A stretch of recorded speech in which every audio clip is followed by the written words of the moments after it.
Buonasera a tutti amici di Angolo Nerazzurro, bentornati sul canale. Pisa-Inter finisce 0-2, l'Inter ottiene una vittoria importantissima, sono 3 punti pesanti, al termine però di una partita che è stata decisamente complicata. Ecco, ci sono state delle difficoltà, un Inter che per ampi tratti del match è parsa anche un tantino lenta nel giro palla e ha fatto fatica anche a creare delle occasioni, grazie anche ad un Pisa, o meglio a causa di un Pisa anche molto organizzato. E andremo a vedere anche con la lavagna tattica dove il Pisa ha messo in difficoltà l'Inter. Cosa ha fatto il Pisa? Ecco, per creare dei problemi all'Inter, cosa invece l'Inter poi ha fatto decisamente molto bene per sbloccare la partita e per portare a casa il risultato. Prima di iniziare vi ricordo anche un bel like se vi piace il contenuto del video, iscrizione al canale, operazioni molto semplici che però danno un grandissimo aiuto. Iniziamo innanzitutto già dagli schieramenti iniziali del match. È stato un Pisa schierato con un 3-5-2, quindi atteggiamento speculare, sistema di gioco speculare a quello dell'Inter. Pisa che però riusciva a bloccare molto bene l'Inter in non possesso, perché come ci aspettavamo, come avevamo analizzato anche nel pre-partita di ieri, in non possesso il Pisa abbassava i 2 esterni di centrocampo e occhio alla coppia d'attacco Meister-Nzola, perché Meister si abbassava a formare praticamente un centrocampo a 4 e se Touré prendeva Di Marco, Meister andava molto spesso su bastoni, cercando così di bloccare l'Inter già alla fonte del gioco dell'Inter, ecco, per così dire. Un Pisa che in alcuni frangenti, soprattutto nel primo tempo, si è rivelato anche aggressivo sui portatori di palla dell'Inter, soprattutto ecco proprio in questa zona di campo, e che quindi molto spesso poi ha rallentato il possesso all'Inter. Pisa che quindi schierato in questo modo in non possesso, cosa faceva? Andava a bloccare le corsie esterne, perché naturalmente qui arrivavano molto spesso i raddoppi. Inter che ha fatto fatica poi ad allargare le maglie difensive del Pisa. Sulla sinistra portava come al solito magari tanti calciatori ad andare ecco un po' anche a sovraccaricare questo lato. Il problema però è che era un Pisa che comunque si riusciva a difendere bene in fase di non possesso. Forse Sucic, ecco, ci si aspettava qualcosina di più, soprattutto nel gioco tra le linee. Inter che poi ecco non riusciva però a sfruttare la parte opposta, o meglio è stato un Inter che ci ha anche provato a sfruttare la parte destra del campo, come con Barella che si allargava tantissimo, c'era Luis Enrique e spesso trovavamo anche Çalhanoğlu in appoggio.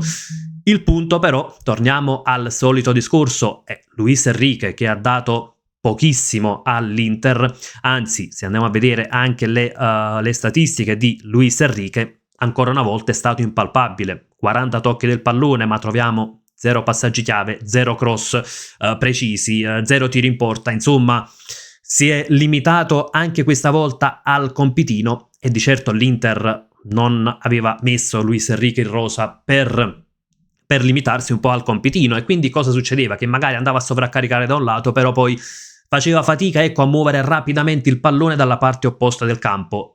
Anche quando poi l'azione si sviluppava da questo lato, ecco, con Luis Enrique che dava pochi spunti, diciamo che l'Inter faceva fatica sia a sfondare sia comunque poi ad andare dalla parte opposta. E questo poi si è tradotto in un possesso palla che spesso è stato anche un tantino sterile, un possesso palla lento e quindi con la difficoltà a creare occasioni da gol.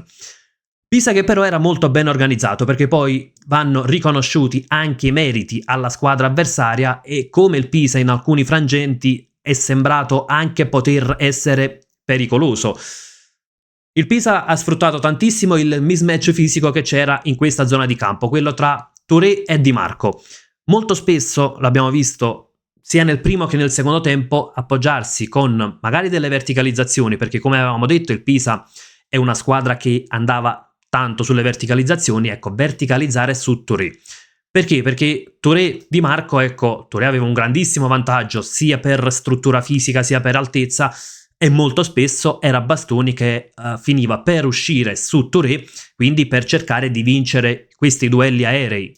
Touré che poi più volte è riuscito anche a vincere questi duelli, questi contrasti, e c'erano degli inserimenti. Uno era Piccinini e ha creato anche qualche potenziale pallagol, così il Pisa, parliamo di potenziale perché poi non ci sono state grosse parate di Sommer o azioni particolarmente pericolose, però ecco, delle potenziali palle gol. Da quest'altro lato poi c'era Angori che magari si alzava per cercare di andare a chiudere l'azione, anche in virtù di un Luis Enrique, come detto, che anche oggi ha lasciato molto a desiderare da questo punto di vista.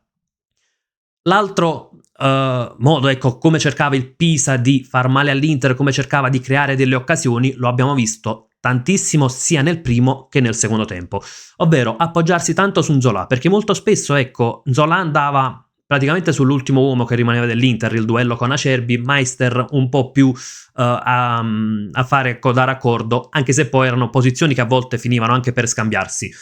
Nel secondo tempo l'Inter ha agito con un baricentro più alto e quindi col Pisa che aveva più possibilità di andare, ecco, proprio sia su Touré come dicevamo prima, ma anche sugli attaccanti. E Nzola tante volte ha vinto anche i duelli individuali. Ecco, questa è la scheda di Nzola. O meglio, questa è quella di Luis Enrique precedente, questa è quella di Nzola. 5 duelli a terra vinti su 7, 3 duelli aerei vinti su 5. Ecco, è stato un Nzola che ha creato delle difficoltà comunque ad Acerbi e che, appoggiandosi su Nzola, il Pisa ha creato delle potenziali palle gol. Con Nzola, con Piccinini, anche nel secondo tempo. E torniamo ad un discorso che io avevo fatto più volte. Ecco, un Inter che concede sempre qualcosina, perché oggi se andiamo a vedere poi le statistiche del match non troviamo delle occasioni clamorose, sì, vediamo 2 grandi occasioni per il Pisa, un 1,04 di XG, quindi quando prendiamo gli XG, o meglio gli XGA, quindi quelli creati contro l'Inter, troviamo un valore basso, perché molto spesso sono delle potenziali occasioni da gol, che la squadra avversaria magari non riesce a concretizzare, però delle situazioni che possono tramutarsi poi in palle gol vere e proprie, ed è un qualcosa che anche oggi in diverse situazioni, nel secondo tempo soprattutto, si è visto. Il Pisa fortunatamente non è riuscito a concretizzare, c'è stato un tiro di Piccinini abbastanza centrale, un tiro di Nzola fuori, però erano delle situazioni che potevano diventare pericolose. Inter che poi ha sbloccato il match con Lautaro come un punto che avevamo analizzato ieri nel prepartita con una transizione positiva. Lì era entrato Pie Esposito poi al posto di Thuram. Pie Esposito ha recuperato palla che poi è andata a Zielinski per Pie Esposito, cross al centro e gran gol di Lautaro Martinez. Ecco, arriviamo un attimo ad un altro punto. In campo, come detto, c'era Zielinski. Anche Sucic non ha fatto il lavoro che ci si aspettava, molto spesso non è andato tra le linee, non ha dato qualità in costruzione, qualità che invece c'è stato un pizzico in più con Zielinski in campo. Detto questo, torniamo all'azione del gol. Inter che con una transizione positiva trova il vantaggio con Lautaro Martinez. E non banalizziamo il gol di Lautaro. Ecco perché troppo spesso si sente dire Lautaro segna solo con le piccole. Sicuramente il Pisa sarà una squadra piccola, ma lì è stato un grande gol di sinistro in corsa con la palla sotto la traversa. Insomma, non è stato un gol banale quello di Lautaro Martinez, e seppur si giocava contro una piccola, è stato un gol che ha sbloccato il match e che ha messo la partita in discesa per l'Inter, perché poi il Pisa ha anche un po' accusato il gol dell'1-0. Poi ecco, c'è stato un Pisa che naturalmente si è dovuto un tantino sbilanciare, ci sono stati dei cambi offensivi chiaramente da parte di Gilardino, perché poi verso i minuti conclusivi del match doveva in qualche modo cercare di pareggiare la partita, e l'Inter è riuscita a trovare anche il 2-0. Sul 2-0 c'è lo zampino di Diouf, perché Diouf riceve palla da Zielinski e con un tocco di prima serve Barella, poi cross al centro, e Lautaro che mette dentro il 2-0. Ed io vorrei concentrarmi un attimo su Diouf. È un calciatore, se qualcuno di voi ricorda il video che è stato fatto, o meglio sul canale, quindi che ho fatto su Diouf quando è stato acquistato, cosa avevamo detto? Un Diouf che aveva delle qualità, le qualità le aveva messe in mostra in Ligue 1, per quanto è un campionato non di grandissimo livello, non è a livello per dire della Premier o della Liga spagnola, però quando un giocatore dimostra di avere delle qualità tecniche è chiaro che non le dimentica, non le perde cambiando campionato. Il punto era un altro, come si inseriva negli schemi dell'Inter in un campionato nuovo, in una squadra che probabilmente aveva bisogno di altre caratteristiche, non quelle di Diouf.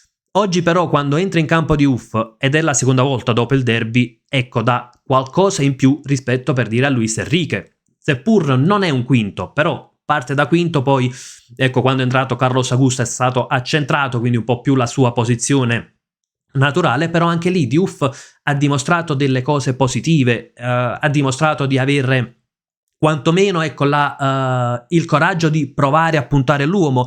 In realtà schierato ancora da quinto, ha puntato l'avversario, ha messo dentro un pallone di destro, non il suo piede preferito, e Lautaro ha colpito un palo.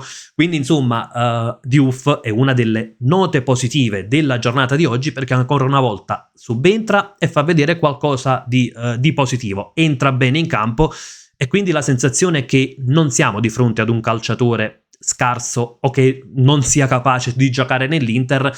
Parliamo di un calciatore giovane che si deve adattare ad un campionato nuovo, a un sistema di gioco nuovo e a compiti diversi da quelle che sono le sue caratteristiche principali. Mi auguro di vederlo in campo, ecco, contro il Venezia in Coppa Italia, magari dal primo minuto.